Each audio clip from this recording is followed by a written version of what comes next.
நான் பெத்தா மகனா வரம் இருந்து தவம் இருந்து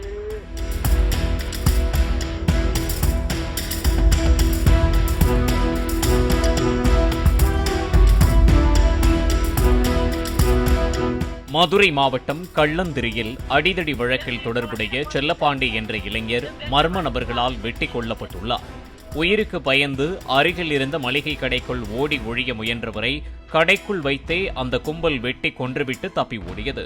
தன்னை கொலை செய்வதற்காக 10 பேர் சுற்றி வருகின்றனர் என ஒரு வாரத்திற்கு முன்பே தனது மகன் கூறியதாகவும், அவன் விளையாட்டாக சொல்கிறான் என தாம் அலட்சியமாக இருந்துவிட்டதாகவும் கூறி செல்லப்பாண்டியின் தாயார் கதறி அழுதார்.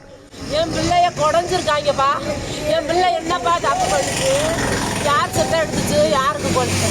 என் மகன் ஒரு வாரத்துக்கு முன்னாடியே சொன்னேன். என் மகனை உருவித்தரையில இருந்து 10 பேர் கொள்றதுக்கு வந்தாங்கம்மா.